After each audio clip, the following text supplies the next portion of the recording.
Hey friends, welcome to a new video. Since you really liked my last video where I ranked all of my Japanese learning resources like Japanese textbooks and stuff, I thought I should do the same for immersion material. So today I will rank all of my reading books, podcasts, YouTube channels, shows, movies, etc. Let's start with shows, and I tried to organize them into live action shows, so with real people, and into anime. The first live action show that I've watched is Good Morning Call, and I watched both seasons, so the first one and then the second one is called Campus Days, I believe. I do really like it.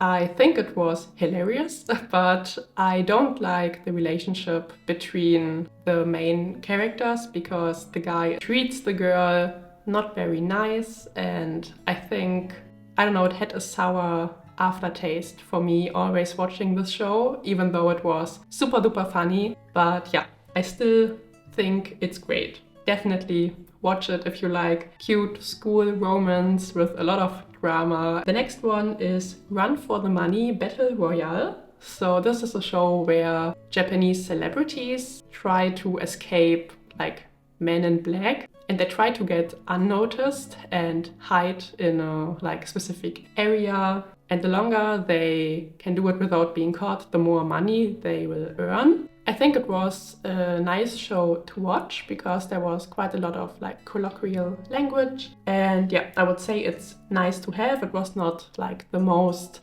exciting or influential show I watched, but it was okay. Then Terrace House, A Lower State. I love Terrace House, like I really love it, even though there was like an incident a couple of years ago that now makes me not like it as much anymore, like the whole concept. But this season in particular is my favorite season of Terrace House. I think I watched it like 2.5 times, and I also do sentence mining with it. So that means I try to learn sentences from the show that I think will be valuable for me. I do like all the characters, and it's a really great combination to have like a Japanese show play in Hawaii because everything is just so beautiful and summery, and I love the vibes, I love the music in the show, I love like everything about it. Then we have Real Love or Re-Love. I think this show is also one of my like favorite dating shows because everyone in the show has a dark secret, and they think because of the dark secret they are unlovable, and they try to date without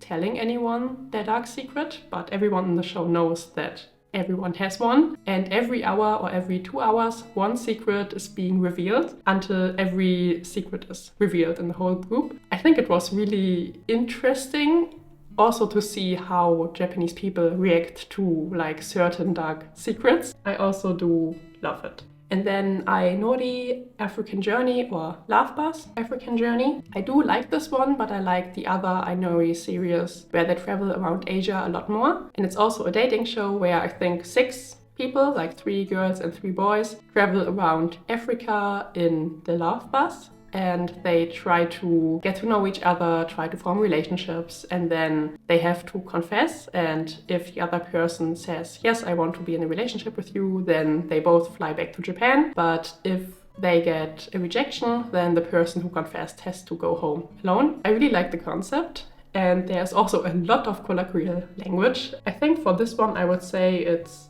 great because, as I said, I like the other Ainori series more.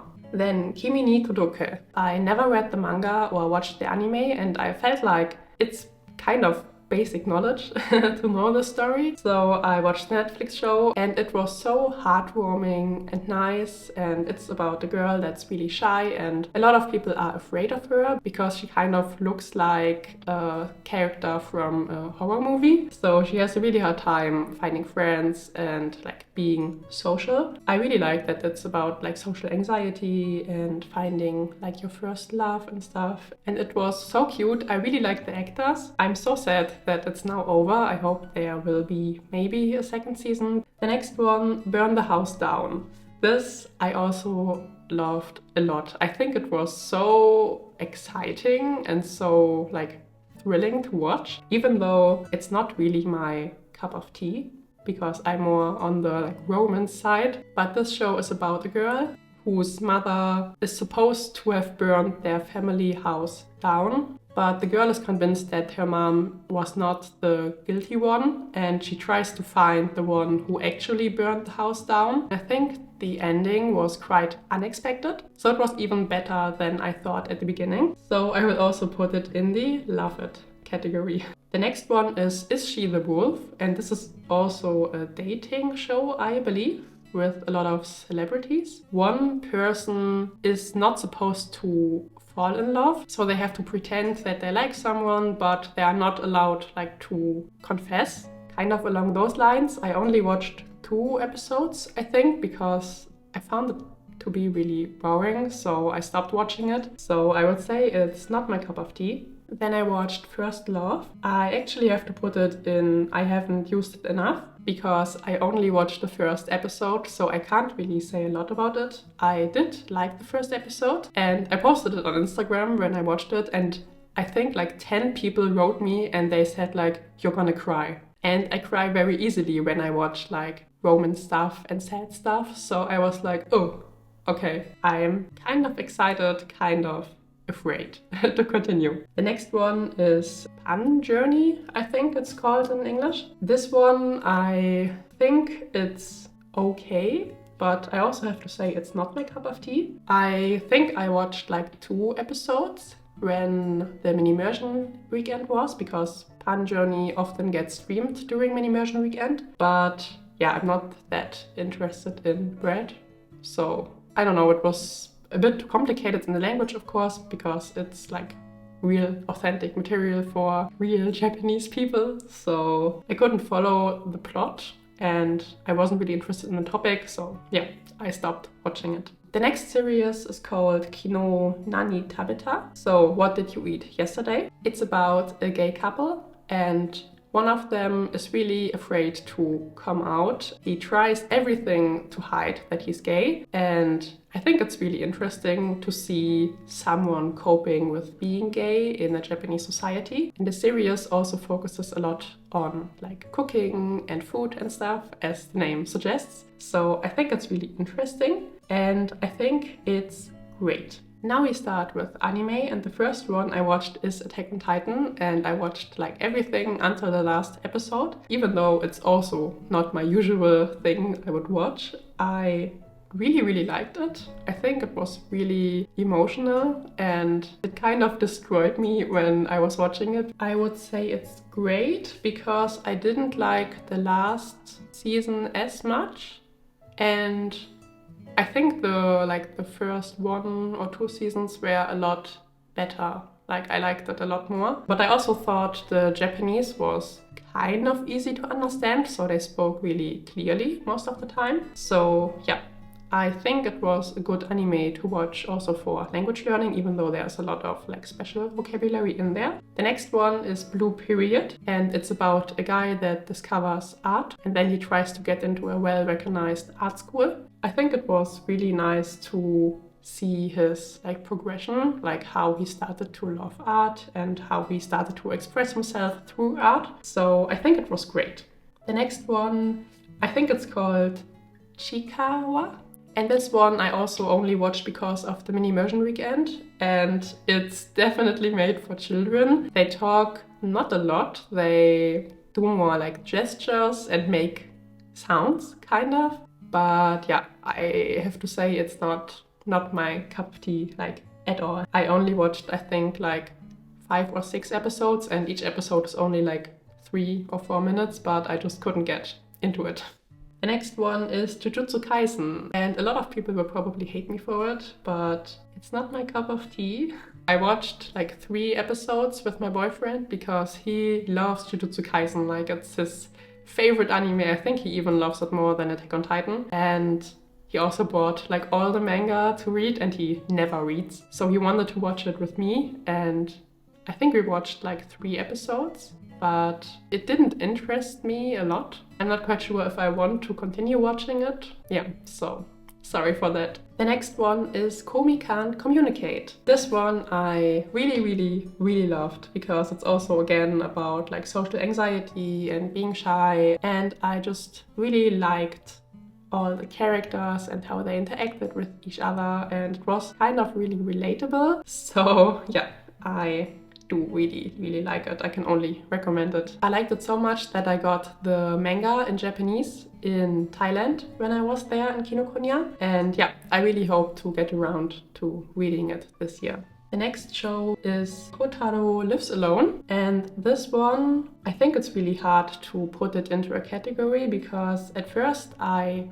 liked it, but it has a lot of like tough topics that it covers, and it was kind of making me sad when I was watching it, so I didn't continue because it was just too sad for me, kind of, even though it's not really portrayed in the show as something that would be sad, if this makes sense. I just couldn't like watch it anymore. I would say it's not my cup of tea. The next one is Rascal Does Not Dream of Bunny Girl Senpai. This one is about like quantum physics and teenage problems, kind of. I also didn't watch this till the end because I wasn't quite sure what to think of it. I did kind of like it, but I also found it to be a bit strange. So I would say it's... I think it's not my cup of tea. The next one is Sasaki to Miyano. In English it's Sasaki and Miyano. And this is a boys love anime which is very slow progressing. Even though it's kind of cute, I think there wasn't enough like progression. So I also lost interest in watching this one. I also have to say it's not my cup of tea. If you've liked this video so far, please consider giving it a thumbs up. And if you want to see more about what immersion resources I will use this year or what other resources I use, consider subscribing. Thank you so much, and let's continue. The next one is Our Little Sister, and this one is a live action movie, and I believe it's about 4 sisters whose mother has died, and then they have to like get a lot closer and trying to comfort each other. But I'm not quite sure because I watched it in full Japanese. I had quite a hard time of understanding the movie. Yeah, it was just a bit too hard,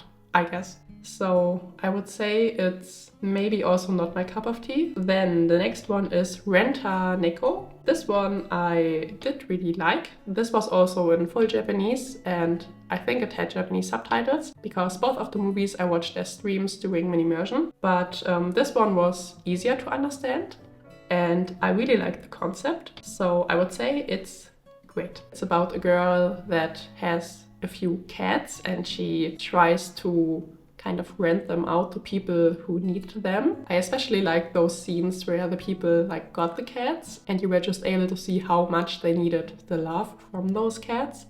So yeah, I think it was really heartwarming. The next movie is called Shoplifters, and this one is quite famous, I guess, but I haven't heard of it before. I also watched it during Minimmersion. I really liked it. This was also a hard movie to watch, to be honest, because it dealt with a lot of social issues, which were a bit like hard to swallow. But yeah, I would say it was great. The last movie was an animated one, and it was Suzume no Tojimari. I think it was a bit confusing at times, if I remember correctly, but I really liked the animation style and it was just a really beautiful movie. I also got the matching book to the movie when I was in Thailand so that I could read the story again. Was it great or did I love it? I think it was great. Now it's time for podcasts. The first podcast I have is Everyday Japanese. This one I have to put into I haven't used it enough because I only listened to 1 or 2 episodes. But I think it was a bit too hard when I listened to it for the first time. I think I listened to it in summer. So I hope that maybe at the end of the year it will be easier to listen to because I did enjoy it, but I just didn't understand a lot. The next one is Japanese with Kanako. This one I used quite a lot at the end of last year. It's a shadowing podcast where you can train your pronunciation and also talking out loud. For example, if you're too afraid or too shy to talk to people, it's a great opportunity to just get the Japanese out of your mouth and try to get used to like using Japanese. I think it's a great podcast. The next one is Nihongo con Tepe, and this one, I have to say, It's not my cup of tea. I also only listened to like 2 or 3 episodes, but I found them to be a bit weird. Maybe I wasn't lucky with the choice of the episodes, but I don't know, I didn't vibe with the podcast, so I didn't continue using it. The last podcast is Japanese with Shun, and of course I love it because I talk a lot about it. I listen to it almost every day, and it helped me so much developing my listening skills. I even bought the transcript and became a Patreon supporter. So yeah, I love it a lot. And then we get onto YouTube channels. The first one is Ask Japanese. It's a German girl that actually asks Japanese people questions in Japan in Japanese, and they talk about really interesting topics like cultural differences between like certain countries, how Japanese people view Germany, for example, or if they want to have a relationship with a foreigner or stuff like that. That is quite interesting. So I put it into the love it category. And then we have the Japanese Bashon YouTube channel because obviously I love the podcast, so I also have to watch his YouTube channel, but I don't watch the YouTube videos a lot because I don't know, I always want to take my time when watching something with subtitles so that I can read along, but most of the time I'm watching YouTube in the background, so I rarely tend to watch his videos, but when it's mini immersion time, for example, then I do watch his channel, and I think it's great. He talks a lot about traveling and also shows us around Osaka right now because he moved there. So yeah, I would love to watch it more, but I never come around to it. The next YouTube channel is Takashi from Japan. He also interviews Japanese people in Japanese, also about topics like cheating, dating foreigners, why the Japanese population is dying, stuff like that. So also really interesting topics. It's a bit hard to understand sometimes, but it also has subtitles in English, so it's a bit easier to understand that way. And I think they also have Japanese subtitles, so it's nice for like language learning to read along what they are saying. I also think it's great. And then the last YouTube channel is Speak Japanese Naturally. This one I also have to put into I haven't used it enough because I only watched one video when it was mini immersion weekend, but I did enjoy it and I want to watch more. But since I only watched one video, I don't want to rate this channel right now. Then we get onto books. So the first book is Japanese Short Stories for Beginners. This one I talked a lot about in my last video. I think it's great, especially when you want to start reading, because there are also English translations for the texts and vocabulary lists and stuff, even though they tend to be a bit random, like what they put into the vocabulary lists. And then the second one is nice to have, because I don't like it as much as the first one. It's a bit harder, which is nice, of course, but the script is a lot harder to read. The vocabulary lists are becoming more random because the text is about like kind of complicated words, and then in the vocabulary list you have words like ima or kazoku, where I'm like, this is something that you learn right at the beginning. Why is this in the vocabulary list but not this other complicated word which I never heard before? So yeah, I feel it's a bit random, but still it provides a lot of value for me. So that's why I still like it. And then the next one is Moto Naze Doshite Kagaku no Ohanashi. And it's actually a book for 4th graders to read. So it has not a lot of kanji and the stories are more simple. It explains different scientific things like why moths are drawn to the light or why you're getting dizzy when you spin, for example. And because of that, I think it was a bit hard to understand for me. Learning about scientific stuff in another language is even harder than just learning about scientific stuff. I got through the book, but it took me like half a year, I guess, of like struggling through it. I think it is nice to have because you have a lot of vocabulary you wouldn't get otherwise. I don't think I would read it again. Maybe I will change it to it's not my cup of tea. Then I have one graded reader as an example for a whole collection of graded readers, because this is a graded reader from the Tadoku books, and there are a lot of free Tadoku graded readers online. I think like around 100 in various different levels from level 0 to level 5. I read, I think, like about 20 of them. You're supposed to read them without looking anything up, and you are supposed to understand them, which is nice because you don't need a dictionary, you don't get distracted from reading. But because of that, the stories have to be quite simple, and I found them to be quite boring, except for one book, I think, which was about shiitake mushrooms and how shiitake mushrooms are made. So I would say it's nice to have because it provides a lot of value, but it's not my favorite thing to do or to read. The next one, I'm not quite sure how to read the name, so let me just grab it.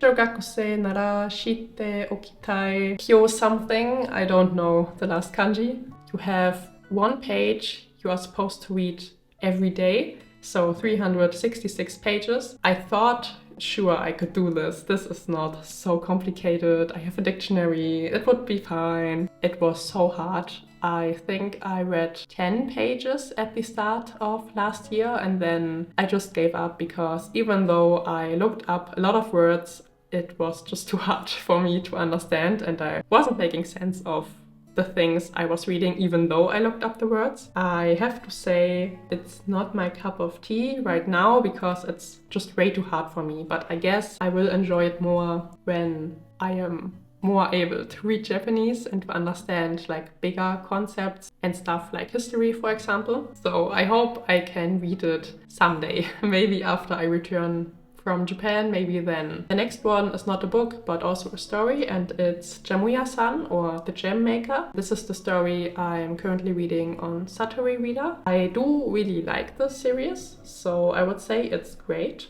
It has a really interesting plot twist. If you like the countryside and a peaceful life, things like that, then I think this would be a nice story for you to read. And then the last category is manga. And the first one I read was Sasaki to Miyano, the manga version of the anime. And I read the manga first before watching the anime. And there I also found it to be really slow and a bit boring, to be honest. That's why I watched the anime, to see if it's maybe more interesting when watching the anime, but still it was a bit too slow for my taste, so I would also put it into not my cup of tea. The next one is Oji-sama to Neko, and as you know, I really love this one, so I will put it into love it. The next manga is Toilet Bound Hanako-san, I think is the English name. This one I also read because of the mini immersion server, because they read it in the book club. I only made it through half of the first volume because I also didn't find it as interesting. It's about a ghost that is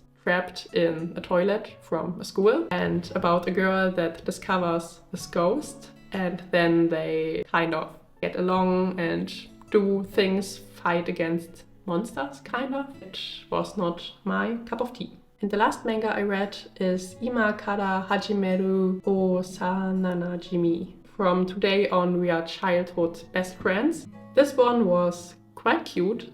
I did like it, and it was kind of easy to read. But again, the plot wasn't really going anywhere. It was a bit boring to read, to be honest. But I liked it more than Toilet Bound Hanako-san and Sasaki to Miyano, so I will put it into the nice to have category. And yeah, that's basically everything. Let me know if you know any of these resources, if you've used them yourself, if you have resources you would recommend me, for example, maybe your favorite anime or show or book that you like for studying Japanese. Thank you so much for watching till the end of the video. And if you know someone who could benefit from this video, please share it with them. If you also want to know about all the other resources I used, like Japanese books and stuff, and how I rated them, I will put this video right here, so make sure to check it out. And I will see you in my next video very soon. Bye bye!